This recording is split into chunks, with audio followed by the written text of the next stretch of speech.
Ava Harper had always believed that life was about capturing the perfect moment, even if she wasn't exactly perfect at it herself. At 28, she was a freelance photographer with a wild mane of blonde hair that never quite stayed in place, a wardrobe full of oversized sweaters, and a knack for tripping over her own feet at the worst possible times. She lived in a cramped Atlanta apartment surrounded by stacks of old film rolls and a beat-up Nikon camera she'd nicknamed Betsy. Photography was her passion, her way of freezing beauty in a chaotic world. But it didn't pay the bills as well as she'd hoped.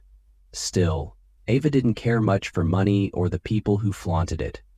She liked her simple life. Late nights editing photos with a bowl of ramen, quiet walks in the park, and the freedom to chase whatever inspired her lens. That morning, though, Ava was anything but calm. She was rushing to catch a train to Nashville, her backpack slung over one shoulder, Betsy dangling from her neck, and a flimsy plastic cup of orange juice clutched in her hand. She'd landed a gig shooting album artwork for an indie band, a rare chance to break out of her usual small-time jobs, and she couldn't afford to mess it up. "Don't spill anything, don't trip, just get there," she muttered to herself as she squeezed through the crowded train station, her sneakers squeaking on the polished floor. The train was packed when she boarded, but Ava spotted an empty seat near the window. She plopped down with a sigh of relief, setting her backpack on the floor and balancing the orange juice on her knee. That's when she noticed the guy sitting next to her. He was the kind of man who looked like he belonged in a magazine, dark brown hair swept back just enough to look effortlessly cool, sharp gray eyes glued to his phone, and a leather jacket that probably cost more than her rent. He didn't even glance her way, which was fine by her. She wasn't here to make friends, especially not with someone who screamed rich and arrogant from a mile away. His name was Ethan Caldwell, though Ava wouldn't learn that until later. At 34, Ethan was a music producer who'd built a name for himself, turning raw talent into chart-topping hits. He'd worked with everyone from garage bands to Grammy winners, and his studio in Nashville was a fortress of precision and perfection. Ethan didn't have time for nonsense. Slow walkers, chatty strangers, or anything that threw off his schedule. He'd grown up hard, raised by a single dad who taught him that success came from discipline, not daydreams. His mom had walked out when he was a kid, leaving him with a quiet bitterness he buried under tailored suits and a steely exterior. Today, he was headed to Nashville to oversee a new album, and he wasn't thrilled about it. The band was good, but the deadline was tight, and he'd rather be in his studio than babysitting a train ride. The train jolted as it pulled out of the station, and Ava flinched. Her orange juice wobbled, and before she could catch it, the cup tipped right into Ethan's lap. Bright orange liquid splashed across his pristine leather jacket, soaking into the fabric like a neon crime scene. Ava's eyes went wide. "Oh my God, I'm so sorry," she blurted. Fumbling for napkins in her bag, she yanked out a crumpled handful and started dabbing at his jacket, only smearing the mess further. Ethan's head snapped up from his phone, his gray eyes narrowing as he took in the disaster. "Are you serious?" His voice was low and sharp, cutting through the hum of the train. "Do you have any idea how much this jacket costs?" Ava froze, napkins dangling from her hand. More than my orange juice, I'm guessing?" She tried a sheepish smile, but it faltered under his glare. "Look, I'll pay to get it cleaned, okay? It was an accident." He brushed her hand away, his movements crisp and controlled. "Just stop. You're making it worse."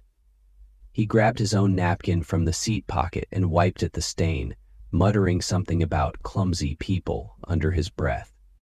Ava's cheeks burned. She hated guys like him, cocky, judgmental, acting like the world owed them something. "Thanks for the tip, but I don't need a lecture," she shot back, stuffing the napkins into her bag. "Maybe if you didn't look so miserable, bad luck wouldn't find you." Ethan's jaw tightened, but he didn't respond. He turned back to his phone, dismissing her entirely. Ava crossed her arms and stared out the window, silently vowing to avoid him for the rest of the trip. The train rumbled on, the tension between them thick enough to slice. Hours later, they arrived in Nashville. Ava dragged her backpack through the station, relieved to be free of Mr. Leatherjacket. She headed straight to the studio where the band was waiting, her mood lifting at the thought of getting to work. The space was all exposed brick and warm lighting, buzzing with the energy of musicians tuning guitars and joking around. Ava introduced herself to the lead singer, a lanky guy named Jake, who grinned and said, "You're the photo genius, huh? Can't wait to see what you've got." She was setting up her tripod when the door swung open and in walked Ethan Caldwell. Ava's stomach dropped. He strode in like he owned the place, shaking hands with Jake and scanning the room with those cold, gray eyes. When they landed on her, his expression didn't change, but she could have sworn she saw a flicker of annoyance. Jake clapped Ethan on the shoulder. "Ava, meet Ethan Caldwell, our producer. He's the guy making sure this album doesn't suck. Ethan, this is Ava Harper, our photographer." Ava forced a smile, her voice tight. "Him?" Ethan raised an eyebrow, his tone dry. "Her." Jake laughed, oblivious to the storm brewing. "You two already know each other? Perfect. You're going to be working together for the next 2 weeks." Ava's heart sank. 2 weeks with this guy? She glanced at Ethan, who looked just as thrilled as she felt, meaning not at all. She gripped Betsy a little tighter and told herself she could handle it. As long as she didn't spill anything else on him, how bad could it be? Little did she know that orange juice was just the beginning. The Nashville studio became Ava Harper's battlefield the moment Ethan Caldwell walked in.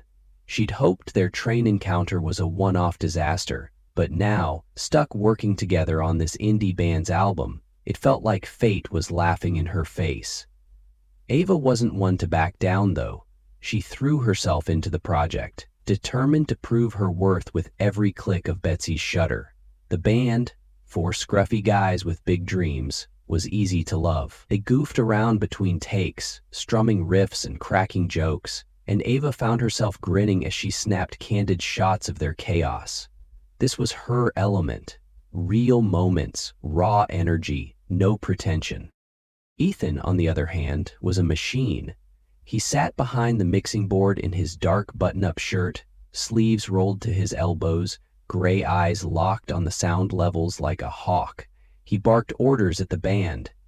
"Tighten that chorus, you're dragging," and didn't crack a smile once.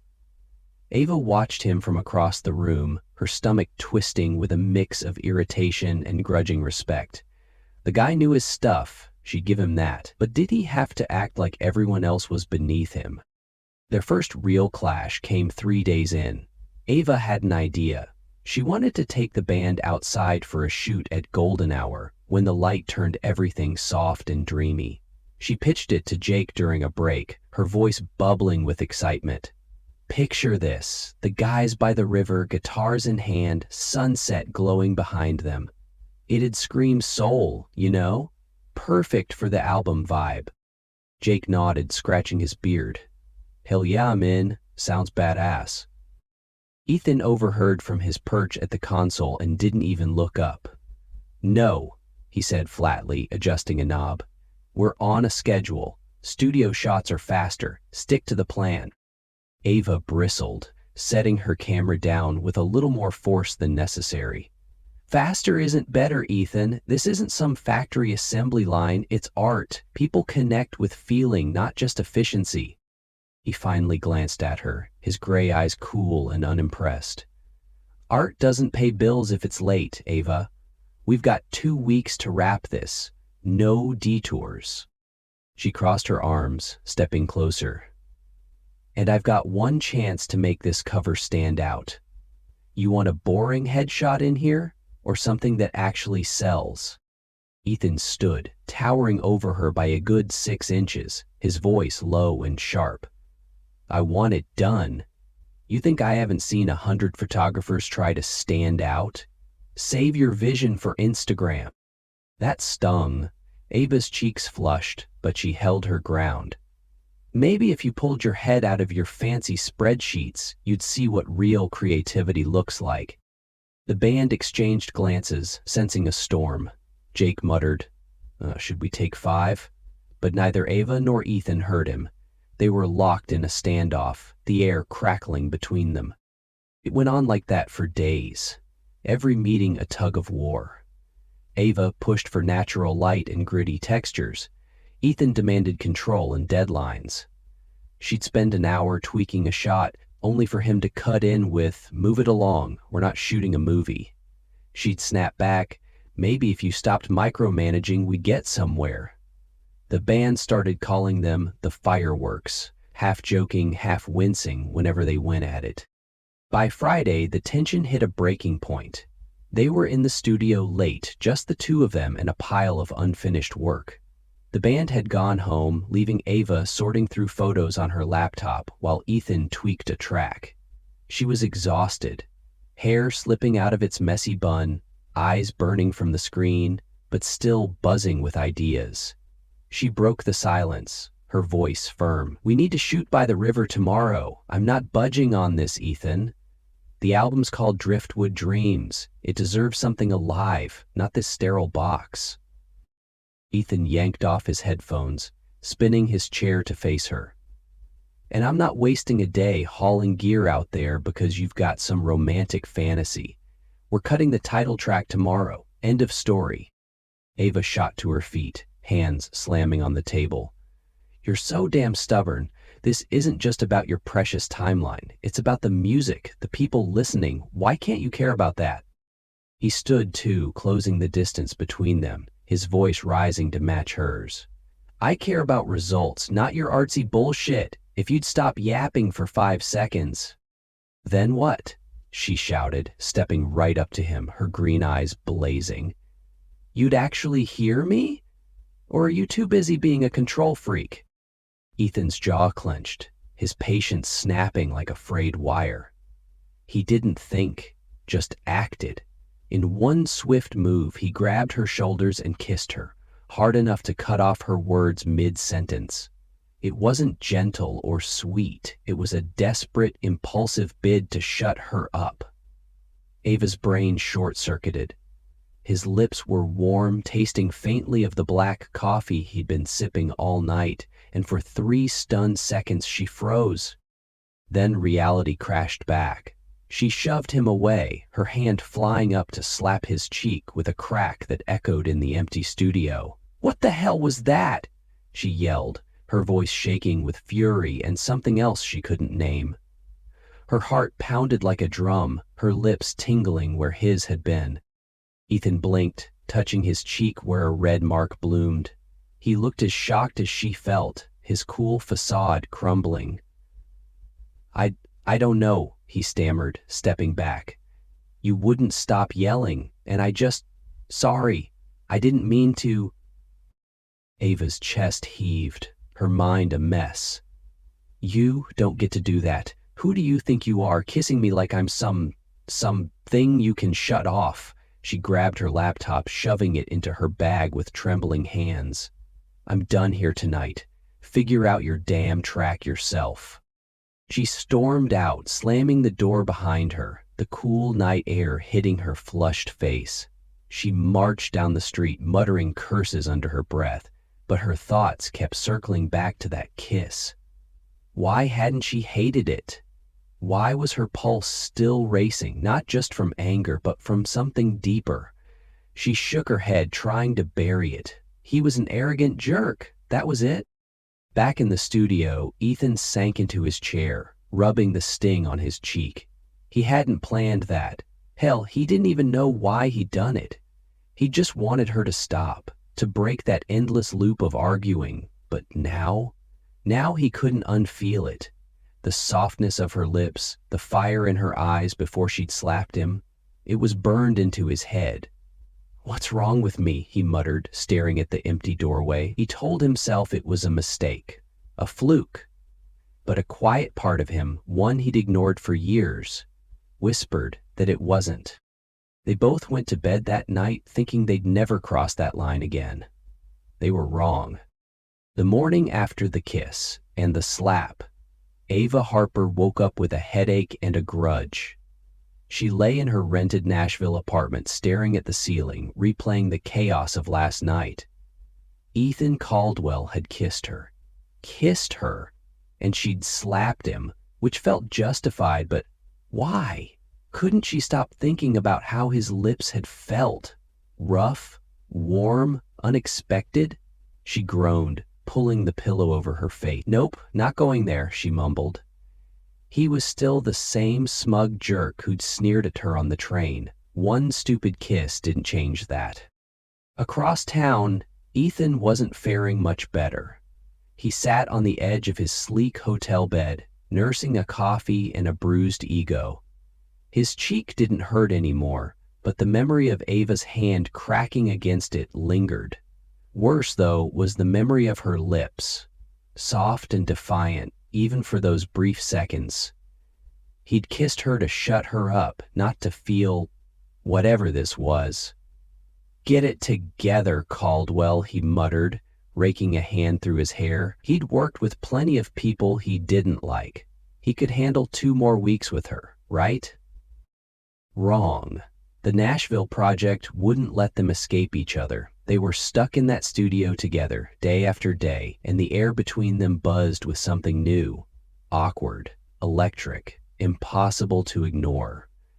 Ava tried to play it cool when she walked in that Saturday, her camera slung over her shoulder, avoiding Ethan's gaze like it might burn her. "Let's just get through this," she said to Jake, setting up her gear as far from the mixing board as possible.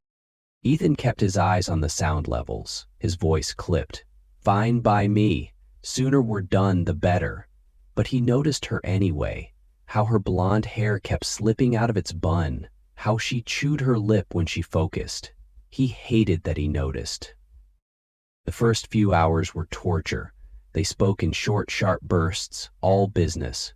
"Move the light left," he'd say. "Got it?" she'd snap back. The band picked up on it, whispering bets about who'd crack first. But then something shifted. Late that afternoon, Ava was shooting the drummer mid-solo, crouched low to catch the sweat flying off his brow. The golden light streamed through the window, painting the room in hues of amber, and she was lost in it, grinning, clicking away, totally alive. Ethan glanced over, and for the first time, he didn't see the clumsy girl who'd ruined his jacket. He saw someone who cared, really cared about what she did. His chest tightened, and he looked away fast, cursing himself. That night, a storm rolled in. Rain hammered the studio roof as they wrapped up, and Ava was packing Betsy into her case when thunder rattled the windows. She yelped, dropping the camera right into a puddle by the door. "No, no, no," she gasped, lunging for it. Before she could, Ethan was there, splashing through the water in his pristine boots to snatch it up. He shook it off, handing it to her with a sigh. "Can you go 5 minutes without a disaster?" Ava snatched it back, her face red. "I didn't ask for your help, Ethan." But as she checked Betsy, "Still working, thank God," she muttered. "Thanks, I guess." He shrugged, water dripping from his hair, and for a split second their eyes met. She noticed how the rain made his sharp features softer, almost human. Her heart did a weird little flip, and she bolted outside before it could happen again. The next few days were a blur of work and weird moments. Ethan caught himself watching her more, how she laughed with the band, how she'd hum off-key while editing photos. Ava started noticing him too, the way he'd tap his pen when he was deep in thought, the rare times his voice softened when he praised a good take. They still argued, sure, but it felt less like war and more like something else. Then came the night at the bar. The band dragged them out to celebrate finishing the title track, and Ava, who wasn't much of a drinker, got roped into a round of beers. 1 turned into 3, and soon she was slumped on a sticky leather couch, her cheeks pink and her words slurring. "Ethan's such a jerk," she giggled to no one in particular, waving her empty glass. "But like a hot jerk, you know?" Ethan, nursing a whiskey a few feet away, froze mid-sip. The guitarist nudged him, grinning. "She's calling your name, man." Sure enough, Ava squinted across the room, spotting him. "Ethan, where are you hiding? Don't be all broody over there." The crowd laughed and Ethan's ears went red, a rare sight. He set his drink down, muttering, "She's a mess," and crossed over to her. "All right, lightweight, time to go," he said, pulling her up. She flopped against him, giggling. "You're so bossy. Stop arguing with me. It's tiring." He half carried her out, her arms slung over his shoulder, and by the time he got her to her apartment, she was mumbling nonsense about orange juice and leather jackets. He got her inside, plopped her on the bed, and grabbed a glass of water. "Drink this," he ordered, but she was already half asleep, smiling dopily. "You're not so bad, Ethan." He sat there longer than he meant to, watching her breathe, her messy hair splayed across the pillow. She was a hassle, loud, stubborn, chaotic, but damn it, she was real, more real than anyone he'd met in years. He stayed until the first light crept through the blinds, then slipped out, his head a jumble of thoughts he couldn't sort. The next day, Ava woke up with a pounding head and fuzzy memories. She vaguely recalled Ethan's voice, his hand steadying her, and groaned into her pillow. Did I really call him hot? She dragged herself to the studio, bracing for embarrassment, but Ethan didn't bring it up. He just nodded at her, his gray eyes softer than usual. "You good?" "Yeah," she lied, avoiding his gaze. "Let's just work." Work they did, but the wall between them was crumbling. One evening they were alone, reviewing proofs, the room quiet except for the hum of her laptop. Ava broke the silence, hesitant. "Why do you push so hard? The music's already great." Ethan leaned back, staring at the ceiling. "My dad raised me to win, not feel. If it's not perfect, it's nothing." He paused, then added, "But you make it look easy, caring about all this." She blinked, surprised. "I just want to keep the good stuff alive. Photos, music, it's all the same." She slid a print toward him, a shot of the band laughing mid-take. "See? That's worth it." He studied it, then her, a faint smile tugging at his lips. "Maybe you're not wrong." Their hands brushed as he handed it back, and neither pulled away fast. The air shifted, heavy with something unspoken. A few nights later, they were wrapping up late. Ava was packing up when Ethan stopped her, his voice low. "Ava, he faltered, then stepped closer. "I can't stop thinking about you. That kiss, it wasn't just to shut you up."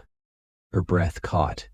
"Ethan, He didn't let her finish. He kissed her again, slower this time, deliberate, like he meant every second of it. She didn't slap him. She kissed him back, her hands curling into his shirt, and when they pulled apart, her voice was shaky. "You're an idiot." He chuckled, resting his forehead against hers. "Yeah, but I'm your idiot now." From then on, it was different. They still bickered about shots, about tracks, but it ended with smiles, not slamming doors. Ava caught him humming her off-key tunes. Ethan started leaving her orange juice by her gear. On a whim, they shot by the river like she'd wanted, and when the band nailed it under the sunset, he squeezed her hand and whispered, "You were right." They weren't just colleagues anymore. They were something more, something neither had seen coming. And it felt good. Scary, messy, but good. Ava Harper had never been good at hiding how she felt, and lately, she didn't want to. The past week with Ethan Caldwell had been a whirlwind. Arguments softening into laughs, late-night talks in the studio turning into stolen kisses by the river. She'd started to let her guard down, letting herself believe that maybe, just maybe, This cold-edged music producer with the gray eyes and quiet smiles could be hers. It wasn't perfect. They still clashed over everything from photo angles to track mixes. But it was real, and that was enough. Ethan felt it too. He'd spent years building walls, keeping people at arm's length, but Ava had slipped through the cracks. She was loud, messy, and stubborn as hell, but she made him feel alive in a way he hadn't since he was a kid dreaming of music instead of chasing deadlines. He caught himself grinning at her dumb jokes, saving her favorite orange juice for their late sessions, even humming along when she sang off-key. For the first time in a long time, he wasn't just surviving, he was happy. That happiness shattered on a rainy Tuesday, 5 days before the Nashville project was set to wrap. They were in the studio, sorting through the final proofs for the album cover.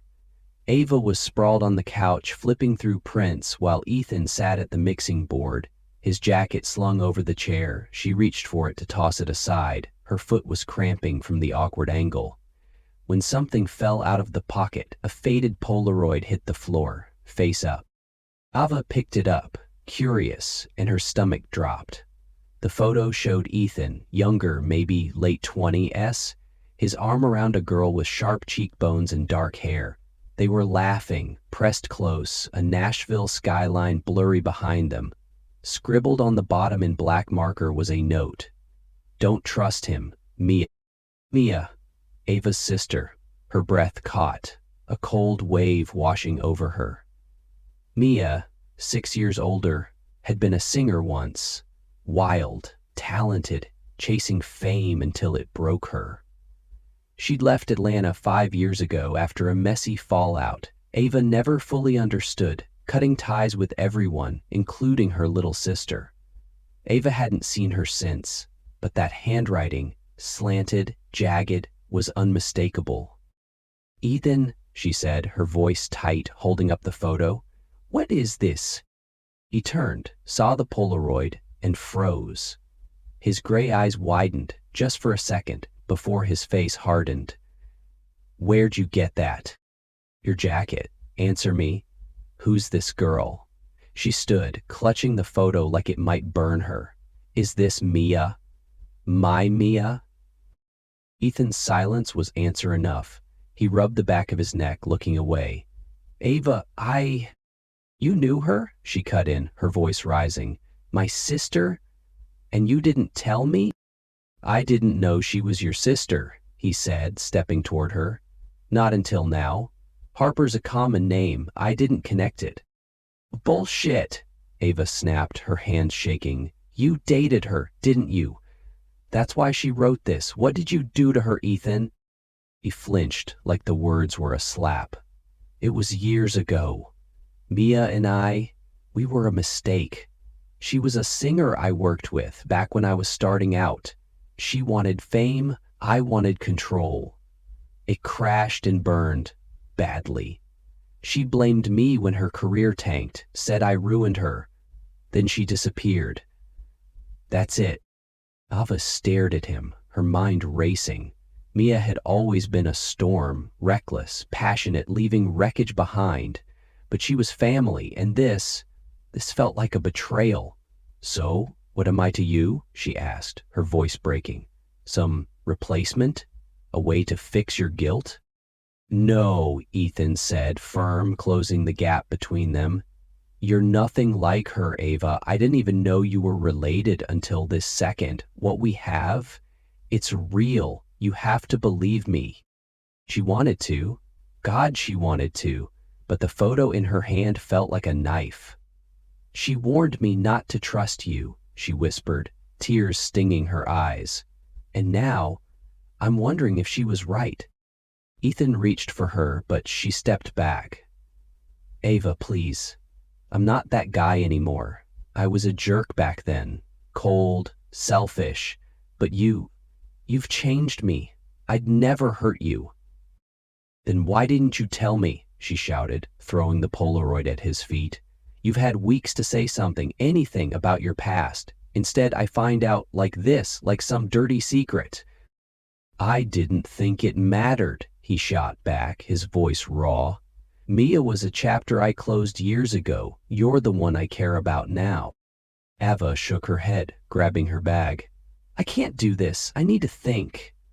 She stormed out, the rain soaking her as she ran to her car. Her chest ached, torn between the Ethan she'd fallen for and the shadow of Mia's warning.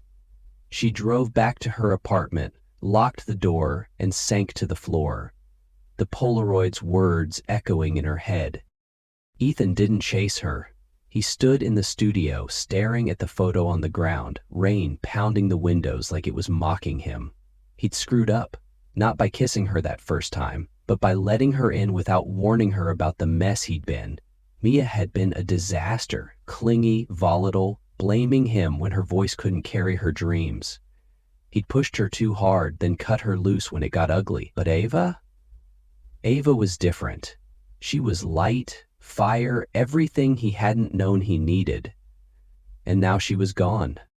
The next morning, Ava called Jake and told him she was done. I'm heading back to Atlanta, she said, her voice flat. You've got enough shots to finish the album. Jake tried to argue, but she hung up, packed her bags, and left Nashville before Ethan could find her. She needed space. Space. From his gray eyes, his stupid jacket, the way he made her feel. Ethan got the news from Jake an hour later. She's gone, man, Jake said, scratching his head. What the hell happened? Ethan didn't answer. He sat in his hotel room, the city sprawling outside his window, and felt something he hadn't in years. A hollow ache. He'd lost deals before, lost friends, lost sleep. But losing Ava hit different. She wasn't just some photographer. She was the one who'd cracked him open, made him laugh, made him care, and now she thought he was a liar. He could have let it end there, could have gone back to his sterile life of deadlines and whiskey, but as he stared at the rain-smeared glass, he knew he couldn't. Not this time. Ava wasn't Mia. She wasn't a mistake to walk away from. He grabbed his keys, a vinyl record he'd been working on in secret, and headed for the door. He didn't know if she'd forgive him, but he had to try. Back in Atlanta, Ava curled up on her couch, Betsy untouched beside her. She wanted to hate Ethan, to write him off as another arrogant mistake, but every time she closed her eyes, she saw him, jumping into the rain for her camera, kissing her like he meant it. And that scared her most of all. Ava Harper spent the next 2 weeks in Atlanta trying to erase Ethan Caldwell from her mind. She threw herself into editing old photos, wandering the city with Betsy, anything to keep busy. But every sunset reminded her of that river shoot. Every off-key Hume brought back his quiet chuckles. The Polaroid of him and Mia sat crumpled in her trash can, but its ghost lingered. She didn't know what to believe. Her sister's warning, or the man she'd started to love. So she did what she always did when life got messy. She hid. Ethan, meanwhile, was unraveling. Back in Nashville, he finished the album on autopilot, barking at the band more than usual, his gray eyes dull. The studio felt empty without Ava's chaos, her tripod in the corner, her orange juice stains on the table. He missed her voice cutting through his control, her stubborn fire that somehow made him better. He'd screwed up, not by keeping Mia a secret he hadn't known, but by letting Ava walk away without a fight. For the first time in years, Ethan didn't know what to do. He wasn't a poet or a grand gesture guy. He was a producer, a fixer. So he turned to the one thing he knew: music. Late one night, alone in the studio, he pulled out a track he'd been messing with in secret. It was rough, just guitar, drums, his voice. But it was about her. The lyrics spilled out fast, raw, the orange juice on the train, her slap that woke him up, the way she made silence feel loud. He called it Snapshot Heart, poured every ounce of himself into it, and pressed it onto a vinyl record. It wasn't perfect, but it was. If words failed him, maybe this wouldn't.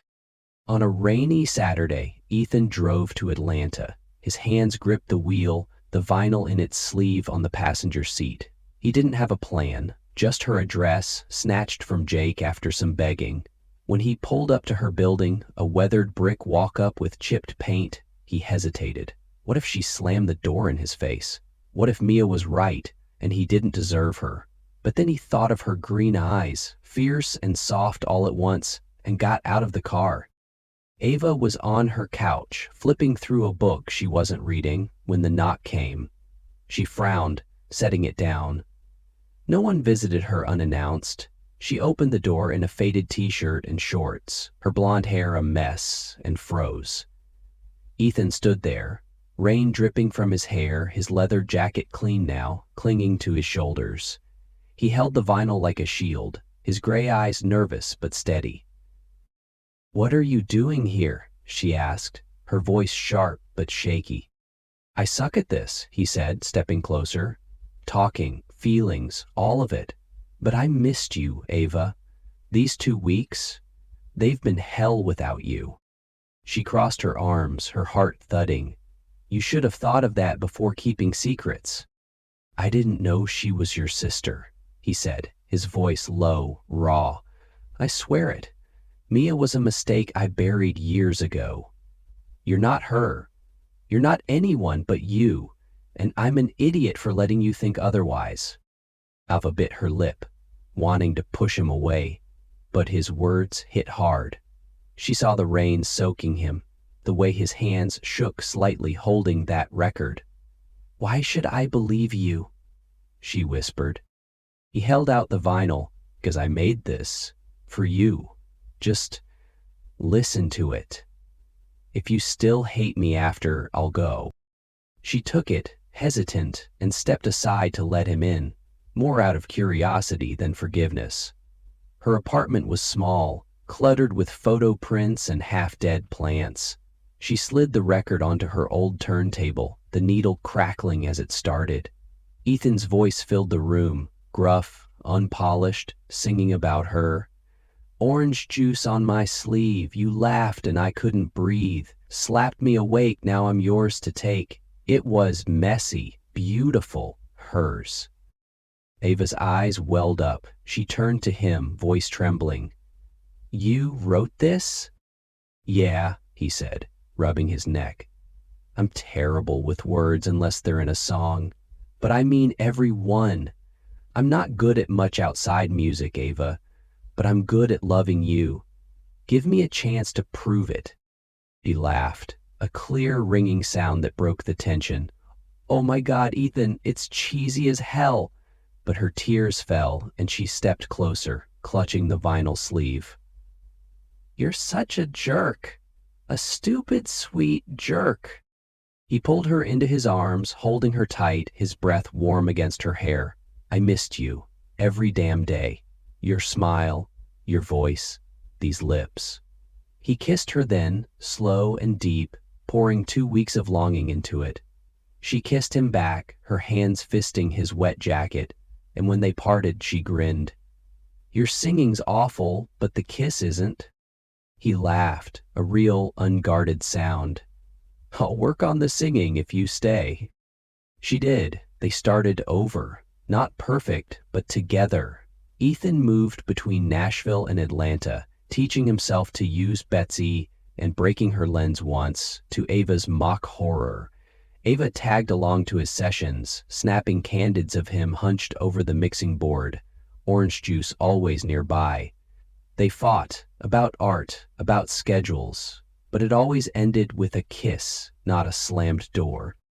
6 months later, Ethan took her back to the studio where they'd first clashed. The band was there, grinning like they knew something she didn't. He handed her a film canister, saying, "Found this in the back." She popped it open, expecting negatives, but a silver ring tumbled out, simple, etched with a tiny camera icon. Her breath caught as he knelt, gray eyes shining. "I kissed you to shut you up once, but now I want to kiss you every day, every night, forever. Marry me, Ava Harper." She nodded, tears streaming, and tackled him in a hug. "Yes, you idiot." The band cheered, and he slipped the ring on her finger, kissing her like the world could wait. They got married 3 months later, not in a fancy venue, but on a farm outside Nashville. Ava wore a white sundress, barefoot in the grass, her hair loose with wildflowers tucked in. Ethan played guitar for their first dance, a shaky rendition of Snapshot Heart, and she laughed through it, pulling him close. Jake and the band toasted them with cheap beer, and Ava insisted on a jug of orange juice at the table, for old time's sake. A year later, they lived in a cozy house halfway between their cities, a mix of her clutter and his order. Ava was 8 months pregnant, her belly round under one of his old shirts, as they sat on the porch swing one evening. Ethan handed her a glass of orange juice, still too pulpy, still terrible, and she wrinkled her nose. "You're never getting better at this." He grinned, wrapping an arm around her. "Don't need to, I've got you to fix it." She leaned into him, her green eyes bright, and kissed him softly. "I'll fix it forever," she murmured. And there they were, two stubborn souls, laughing over bad juice, a baby on the way, and a love that started with a spill and a slap. It wasn't perfect, but it was theirs, stretching out in the quiet moments that made life worth capturing.